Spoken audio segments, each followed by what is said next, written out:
जय हिंद। कैसे हैं आप सब? आई होप आप लोग जहाँ भी होंगे स्वस्थ होंगे। इससे पहले वाली क्लास में हम लोगों ने फंक्शन पढ़ लिया था, फंक्शन क्या होता है। आज की क्लास में हम लोग पढ़ने वाले हैं फंक्शन के कुछ प्रकार और उनका ग्राफ। जो भी फंक्शन हम लोग पढ़ेंगे उसका ग्राफ भी बनाएंगे। क्या पढ़ेंगे आज हम? कुछ फलन एवं उनके आलेख। आलेख मतलब ग्राफ। तो फंक्शन के कुछ प्रकार हैं, उन प्रकार के बारे में पढ़ेंगे और उनका जो ग्राफ बनता है ग्राफ भी बनाने वाले हैं। तो चलिए फंक्शन के सभी प्रकार के बारे में एक एक करके पढ़ते हैं। तो यहाँ पर पहला फंक्शन है तत्समक फलन, जिसे कहते हैं आइडेंटिटी फंक्शन। सबसे पहले समझिए फंक्शन का मतलब क्या होता है। फंक्शन का मतलब होता है मशीन। जैसे एक प्रकार की मशीन होती है, मशीन में आप कुछ भी इनपुट देते हैं, मशीन को जिस तरह डिजाइन किया गया होता है उसी के अनुसार वह आउटपुट दे देता है। जैसे यहाँ पर मान लो कोई मशीन है, मशीन मतलब कोई फंक्शन है ऐसे f(x), यहाँ पर कुछ भी इनपुट आप देंगे, इधर से आपको आउटपुट दे देगा। ठीक है। इसी तरह फंक्शन में भी होता है, इसमें कुछ वैल्यू आप रखते हैं, उस वैल्यू के करस्पॉन्डिंग हमें कुछ नई वैल्यू मिलती है। कभी कभी हमें वही वैल्यू मिल जाता है, कभी कभी ऐसा होता है हम कुछ भी वैल्यू रखते हैं हमें एक ही वैल्यू मिलती है। तो अलग अलग फंक्शन होते हैं, अलग अलग फंक्शन में अलग अलग प्रकार की प्रॉपर्टी हमें देखने को मिलेगा। तो चलिए हम लोग सबसे पहले पढ़ते हैं तत्समक फलन। तत्समक फलन होता क्या है, इसका डेफिनेशन पहले आप लोग समझ लीजिए। वह फलन जिसमें ए के प्रत्येक अवयव स्वयं का प्रतिबिंब होता है। जो सेट होता है उसमें कुछ अवयव होंगे। जब सेट ए से सेट बी में कोई रिलेशन निकालेंगे या सेट ए से सेट ए में कोई रिलेशन निकालेंगे, सेट ए में जो भी एलिमेंट रहेगा उस एलिमेंट का इमेज बनेगा दूसरे सेट में। लेकिन यहाँ क्या कहा गया है, ए के प्रत्येक अवयव स्वयं का प्रतिबिंब होता है। मतलब ए में जो भी एलिमेंट रहेंगे उसका प्रतिबिंब स्वयं बन जाएगा। मान लो सेट ए में कोई अवयव एक है तो एक का प्रतिबिंब एक ही बनेगा, चार है तो चार का प्रतिबिंब चार ही बनेगा, दो है तो दो का प्रतिबिंब दो ही बनेगा। तो चलिए हम लोग इसे ग्राफ से समझते हैं। ग्राफ से बहुत ही आसानी से आप लोग समझ जाएंगे। जो डेफिनेशन में लिखा गया उसी के अनुसार हम लोग यहाँ पर काम करते हैं। जो तत्समक फलन होता है उसको इस प्रकार हम लोग डिनोट करते हैं, f(x) = x।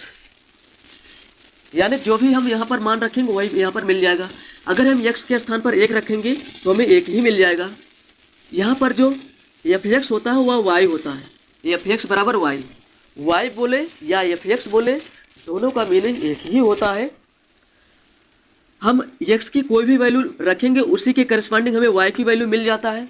y की वैल्यू मतलब f(x) की वैल्यू मिल जाएगा। ठीक है। देखिए कैसे काम करता है। यहाँ पर एक सेट दिया है, सेट ए में कुछ एलिमेंट हैं 1 और 4 है, और जो फलन है वह ए से ए में डिफाइंड किया गया है। फलन ए से ए में डिफाइंड किया गया है। तो एक सेट ए है और दूसरा सेट ए है। सेट ए से सेट ए में फंक्शन को परिभाषित किया गया है। सेट ए में जो भी एलिमेंट है यहाँ पर लिख दिए हैं 1 और 4।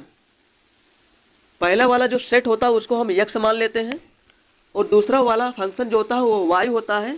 y के स्थान पर इस बार हम क्या मान लिए हैं, f(x). क्या मान लिए हैं, f(x) माने हैं। अब इस x की वैल्यू के करस्पॉन्डिंग हमें f(x) का मान मिलेगा। जब हम इस फंक्शन में x का मान 1 रखते हैं तो हमें मिल जाएगा 1। जब 1 रखते हैं इस फंक्शन में f1 = 1 मिल गया, यानी 1 रखने पर हमें 1 ही मिल गया। तो 1 का रिलेशन 1 हो गया, यानी 1 का इमेज 1 हो गया। जब इस फंक्शन में हम x का मान 4 रखेंगे तो f(x) का मान कितना मिलेगा, 4 मिल गया। यानी जो भी वैल्यू हम रखेंगे वही हमें मिल जाएगा। 1 रखे तो 1 मिल गया, 4 रखे तो 4 मिल गया, 4 रखने पर 4 मिल गया, यानी 4 का इमेज 4 है। तो यहाँ पर देख पा रहे हैं एक के प्रत्येक अवयव का इमेज स्वयं बन रहा है। जो भी यहाँ पर अवयव है उसका इमेज यहाँ पर मिल जाएगा। यही है तत्समक फलन। आप लोग एम्पलीफायर देखे होंगे, जिससे जो फंक्शन में लेकर आते हैं मशीन को, उसमें आप कुछ इनपुट देते हैं वही हमें आउटपुट मिल जाता है, लेकिन इंक्रीज करके मिलता है, लेकिन आउटपुट में हमें वही मिलता है। जैसे हम बोलेंगे हेलो, आउटपुट में भी मिलेगा हेलो, मिलता कि नहीं मिलता है। वही एक प्रकार का फंक्शन है। जो एम्पलीफायर है एक प्रकार का फंक्शन है, उसमें हम कुछ इनपुट देते हैं, हमें आउटपुट में कुछ मिलता है, लेकिन आउटपुट में क्या मिलता है, जो हम इनपुट देते हैं वही हमें आउटपुट में भी मिल जाता है। ठीक है। जैसे आप लोग मोबाइल में देखे होंगे एक बिल्ली वाला गेम होता है, गेम ही समझिए। बच्चे उसके साथ बहुत ज़्यादा बच्चे उस बिल्ली के साथ बहुत ज़्यादा एंजॉय करते हैं। बच्चे उसे कहते हैं बिल्ली, वो बिल्ली भी बोलेगी हे बिल्ली। बच्चे बोलेंगे बिल्ली खाना खाई, तो बिल्ली भी बोलेगी बिल्ली खाना खाई। यानी आप जो कुछ भी बोलेंगे वो रिपीट कर देगा। जो भी कुछ आप बोलेंगे वो क्या करता है, रिपीट कर देता है। जो भी इनपुट देंगे आउटपुट में भी हमें वही मिल जाता है। एम्पलीफायर का एग्जाम्पल मिल गया आपको, और बिल्ली वाला एग्जाम्पल मिल गया। जो मोबाइल में बिल्ली होता है बोलेंगे बिल्ली, बोलेगा बिल्ली, और कहेंगे मारूंगा, और भी बोलेंगे मारूंगा भी। जो भी आप बोलेंगे वही आपको मिल जाएगा। तो यहीं पर वही फंक्शन ये भी है, जो भी आप इनपुट देंगे वही आपको आउटपुट भी मिल जाएगा। आप यक्स के स्थान पर 1 रखेंगे तो 1 ही मिल जाएगा, 2 रखेंगे तो 2 भी मिल जाएगा। यानी यक्स की जो भी वैल्यू आप रखेंगे उसी के करस्पॉन्डिंग हमें वही वैल्यू वाई की भी मिल जाएगा। ठीक है, अब हम लोग इसका बनाते हैं ग्राफ। तत्समक फलन का हम बना लेते हैं ग्राफ। देखिए कैसे बनेगा ग्राफ।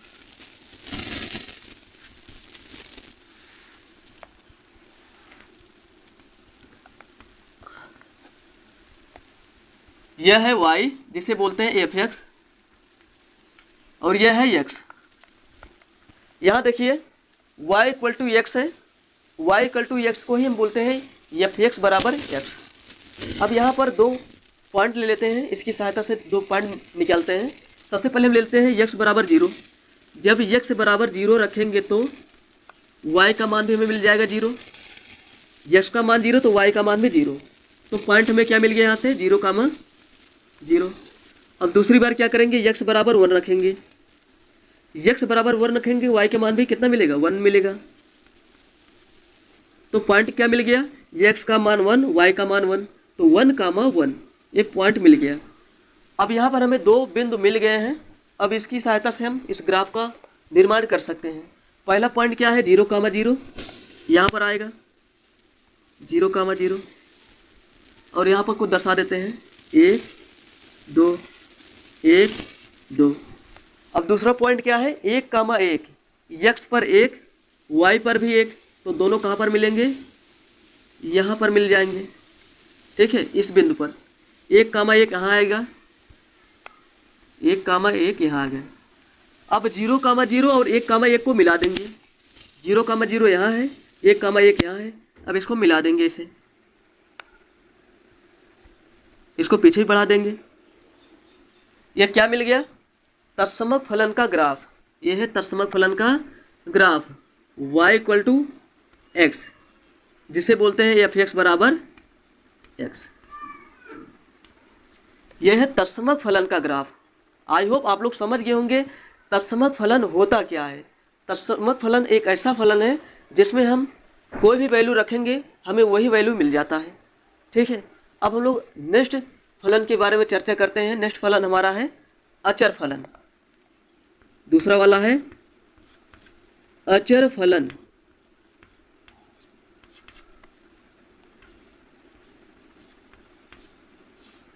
इसको बोलते हैं कांस्टेंट फंक्शन।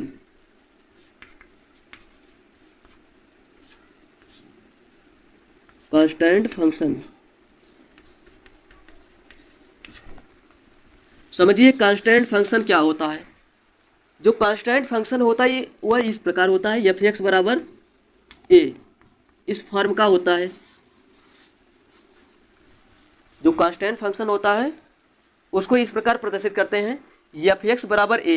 ए यहाँ पर कोई अचर पद है, ये यहाँ पर है कांस्टेंट, ये यहाँ पर है कांस्टेंट। तो अचर फलन एक ऐसा फलन होता है जिसमें प्रत्येक अवयव का एक ही इमेज बनेगा। कोई भी वैल्यू आप रखेंगे उसका इमेज एक ही बनेगा, एक कांस्टेंट वैल्यू ही उसका एक इमेज होता है। जैसे हम एग्जांपल में ले लेते हैं एफ एक्स बराबर 5। एफ एक्स बराबर हमने क्या ले लिया 5 ले लिया। अब यहाँ पर हम एक्स की वैल्यू कुछ भी रखेंगे हमें एक ही मिलेगा। एक्स के स्थान पर 1 रखेंगे तो F1 का मान कितना मिला 5। एक्स बराबर हम 2 रखेंगे तो F2 का मान भी कितना मिलेगा 5 मिलेगा। अब देखिए यहाँ पर 1 रखेंगे बराबर क्या मिलेगा 5 मिलेगा। अब यहाँ 2 रखेंगे बराबर क्या मिलेगा 5 मिलेगा। यानी 1 का इमेज 5, 2 का इमेज 5, ऐसे हजारों सैकड़ों लाखों संख्याएं आप रख सकते हैं, सबका इमेज कितना मिलेगा एक ही मिलेगा। कितना मिलेगा, एक ही मिलेगा। तो ये होता है कांस्टेंट फंक्शन, अचर फलन। ठीक है, अब इसका हम ग्राफ बना लेते हैं। इसका ग्राफ कुछ इस प्रकार होता है, ये y हो गया और ये हो गया x।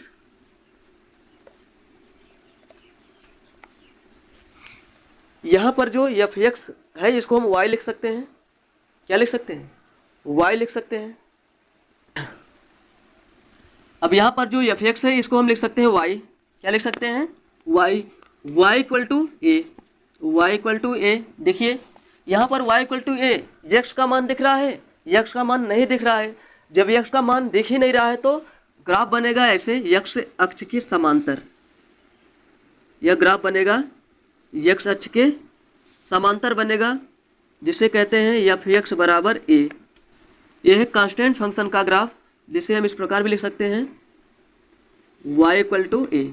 ठीक है, y इक्वल टू a।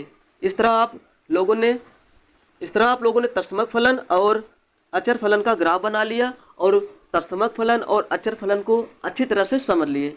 अब इसके बाद हम लोग नेक्स्ट फंक्शन के बारे में समझते हैं। नेक्स्ट फंक्शन हमारा है बहुपद फलन। क्या है, बहुपद फलन। ठीक है, अब हम लोग इसे इरेज करते हैं, इसके बाद हम लोग समझते हैं बहुपद फलन।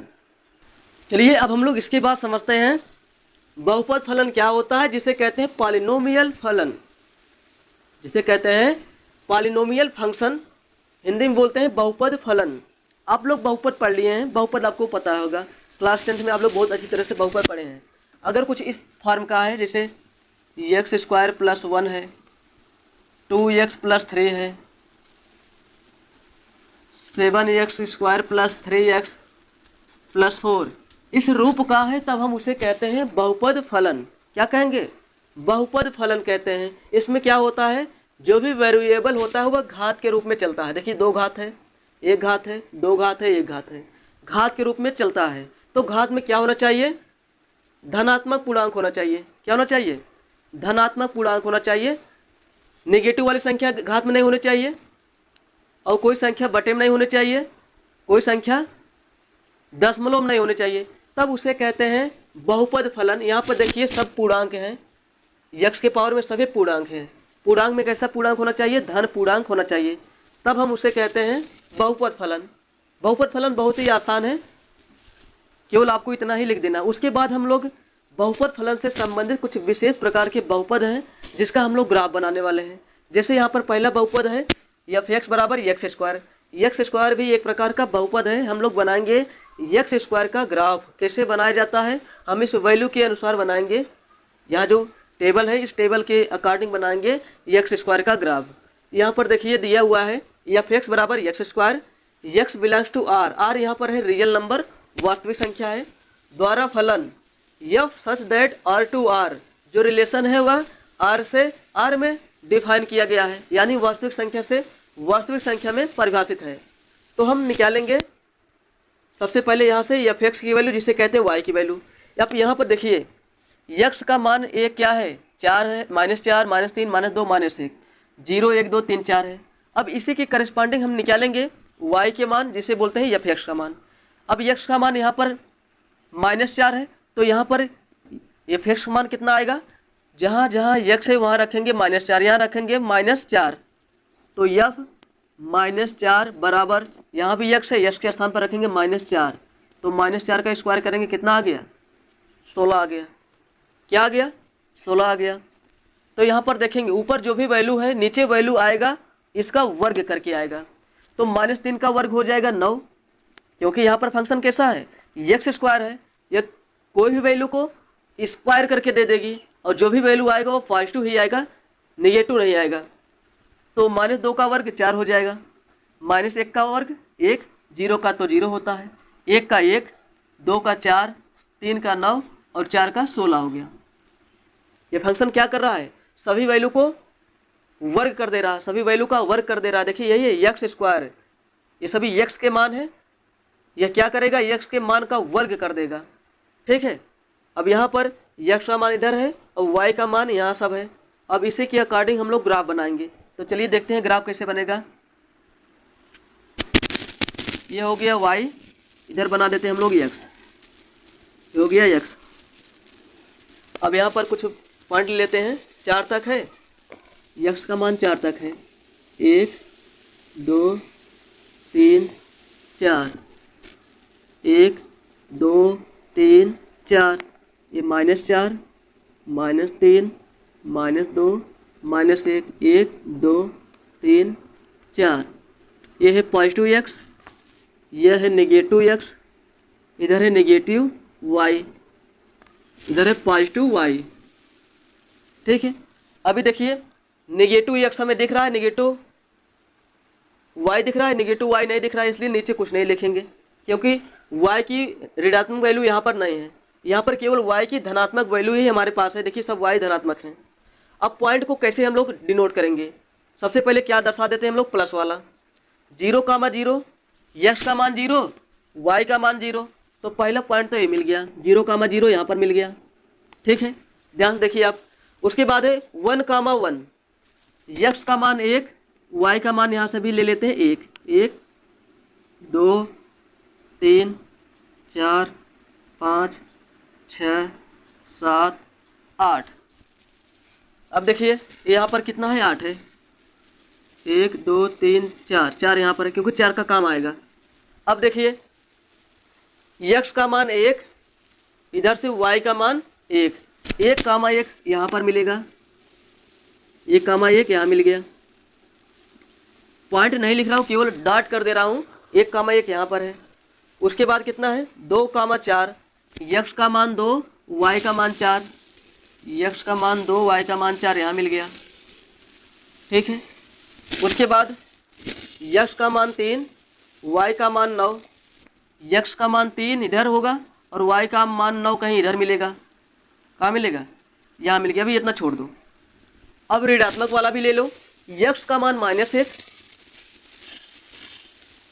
और वाई का मान 1, यक्स का मान -1 और वाई का मान +1 यहाँ मिल जाएगा। ठीक है, यह बिंदु मिल गया। उसके बाद देखिए यक्स का मान -2, वाई का मान +4 है, यक्स का मान -2, वाई का मान -4 कहाँ मिलेगा, इधर मिले कहीं, यहाँ पर मिलेगा, यहाँ दर्शा देते हैं। उसके बाद यक्स का मान -3, वाई का मान 9, -3 इधर से और यहाँ से मिलेगा 9, मान लो कहाँ मिल रहा है, यहाँ मिल रहा है, यहीं पर छोड़ दो। अब इस जो पॉइंट को यहाँ पर डिनोट किए हैं सबको आपस में मिला देते हैं, मिलाइए, ऐसे मिला देते हैं, ऐसे हम लोग इसको मिला देते हैं। तो यहाँ पर जो ग्राफ आया है, किसका ग्राफ है, यक्स स्क्वायर का ग्राफ है। किसका ग्राफ है, यक्स स्क्वायर का ये ग्राफ है। ठीक है, ये किसका ग्राफ है, यक्स स्क्वायर का ये ग्राफ है। यहाँ से आप लोग प्रांत और परिसर भी निकाल सकते हैं। प्रांत मतलब क्या होता है, यक्स का मान, यक्स का जो मान होता है उसे कहते हैं प्रांत, और वाई के मान को क्या कहते हैं, परिसर कहते हैं।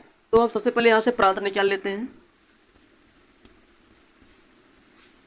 प्रांत में देखिए क्या क्या आ रहा है, प्रांत में इधर सब की क्या मिलेगा, धनात्मक वाली संख्या मिलेंगी, तो पॉजिटिव रियल नंबर मिल जाएगा। इधर भी यक्स का मान ऋणात्मक मिल रहा है तो नेगेटिव रियल नंबर मिल जाएगा। तो सभी वास्तविक संख्या यक्स में आ जाएंगी। देखिए यक्स का मान 1, वाई का मान मिला, इस तरह यक्स के मान के अकॉर्डिंग वाई का मान मिल रहा है। पॉजिटिव यक्स के कारण वाई का मान मिल रहा है, नेगेटिव यक्स के कारण वाई का मान मिल रहा है, यानी यक्स नहीं छूट रहा है, यक्स पूरा का पूरा काउंट हो जा रहा है।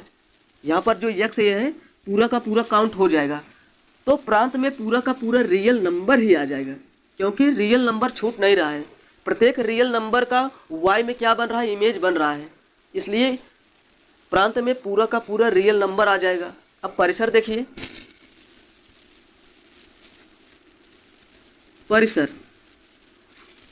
परिसर में देखिए क्या लेते हैं, वाई का मान। वाई का मान देखिए हमें क्या मिला है, यहाँ से वाई का मान हमें मिला 16, 9, 4, 1, 0, 1, 4, 9, 16। वाई का मान कहे नेगेटिव है, वाई का मान नेगेटिव नहीं है, यानी वाई का मान नीचे नहीं मिला है, वाई का मान केवल ऊपर ही मिला है पॉजिटिव में, पॉजिटिव डायरेक्शन में हमें केवल वाई का मान मिला है, यानी नेगेटिव वाली वैल्यू हम निकाल देंगे। तो बचेगा क्या, केवल नॉन नेगेटिव रियल नंबर बचेगा। क्या बचेगा, नॉन नेगेटिव, यानी जो रियल नंबर है, रियल नंबर में से हम निगेटिव वाले निकाल देंगे, पॉजिटिव वाला ही बचेगा ना, तो यहाँ लिख देंगे non negative real number, non negative real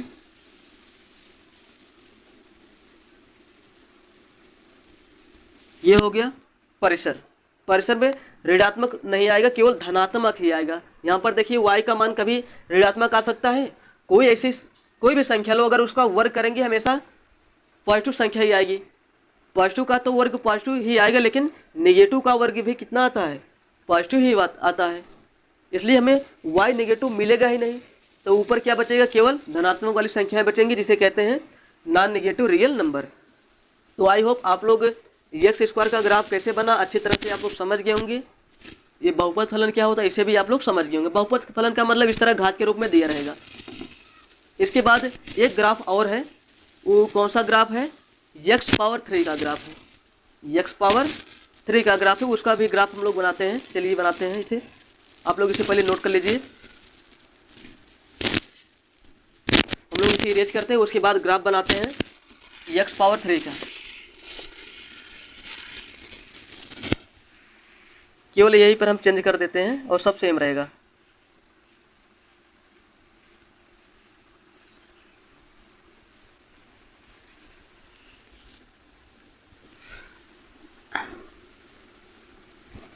जहां पर था एक्स स्क्वायर वहां हम कर दिए हैं एक्स पावर 3।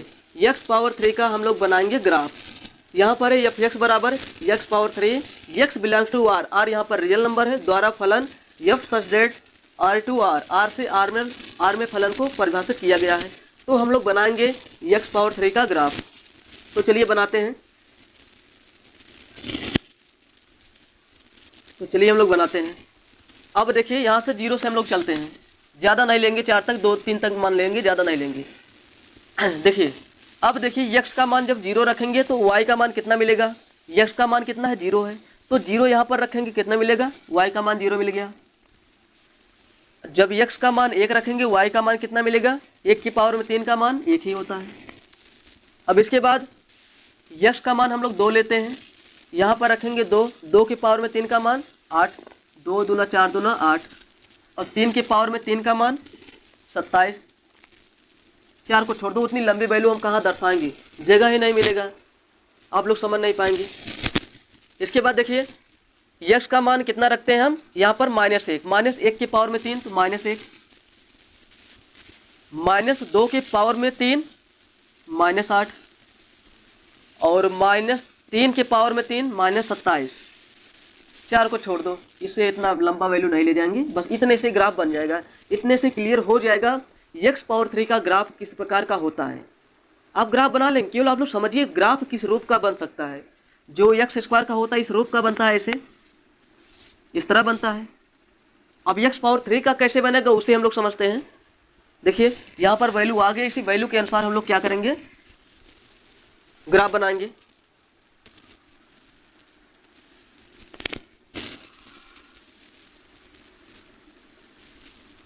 इसे अभी हटा देते हैं।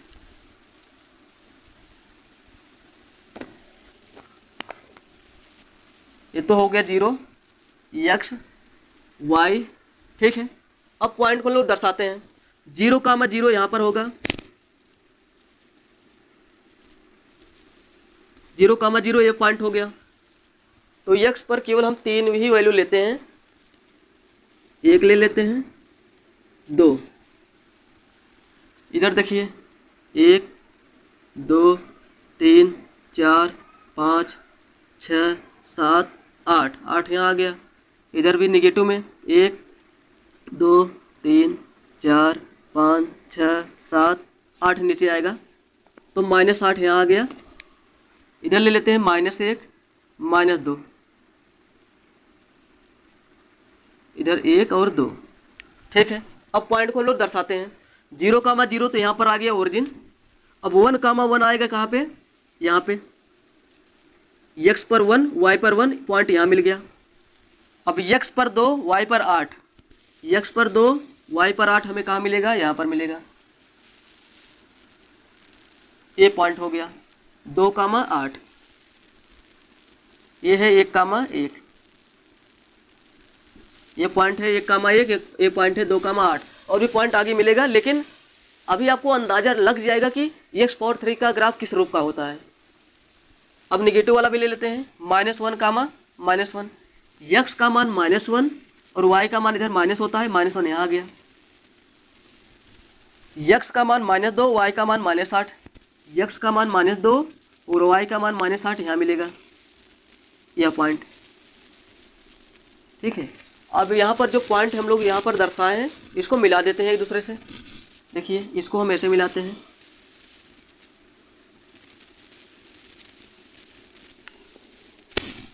ये बन गया एक्स पावर 3 का ग्राफ है, इस रूप का बनता है एक्स पावर 3 का ग्राफ। कैसे बनेगा? ऐसे एक्स वाई जो ग्राफ बनेगा इस रूप का बनेगा, ऐसे ऐसे बनता है, ऐसे ऐसे। इस तरह हम लोगों ने एक्स स्क्वायर और एक्स पावर 3 का हमने ग्राफ बना लिया। ठीक है, ये चौथा फलन है परिमेय फलन।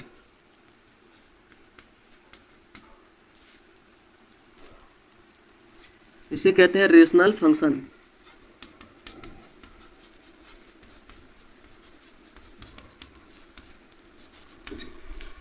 तो समझिए रेशनल फंक्शन क्या होता है। आप लोग परिमेय पढ़े हैं, जिसे P बाई क्यू के रूप में लिख सकते हैं। क्या लिख सकते हैं? P बटे क्यू के रूप में, P बटे क्यू के रूप में लिख सकते हैं। और Q नॉट इक्वल टू 0 होता है, ये तो परिमेय हो गया। अगर हम यहाँ पर x लगा दे, क्या बन गया? फंक्शन बन गया। जब हम फंक्शन बटे फंक्शन लिखते हैं तो बन जाता है परिमेय फलन। जब फलन बटे फलन हम लिख देते हैं तो कैसा फलन हो जाता है? परिमेय फलन। और यहाँ पर जो नीचे जो फलन होता है वह 0 के बराबर नहीं होना चाहिए, QX 0 के बराबर नहीं होना चाहिए, तब हम उसे कहते हैं परिमेय फलन। जैसे यहाँ पर पहला लिख देते हैं कुछ एग्जाम्पल में, अनेकों एग्जाम्पल इसके होते हैं परिमेय के। जैसे हो गया 2x + 7, पहला फंक्शन हो गया, बटे में 8x + 4, ये दूसरा फंक्शन हो गया। उसके बाद देखिए 9x² + 4x बटे में 3x पावर 3 + 2x। ऊपर भी क्या है? फंक्शन है, नीचे भी फंक्शन है। तो इन दोनों को जब डिवाइड के रूप में लिख देंगे तो बन जाता है रेशनल फंक्शन, परिमेय फलन। ये भी फलन, ये भी फलन, फलन बटे फलन, परिमेय फलन। और यहाँ पर जो नीचे वाला फलन होता है यह नॉट इक्वल टू 0 होना चाहिए।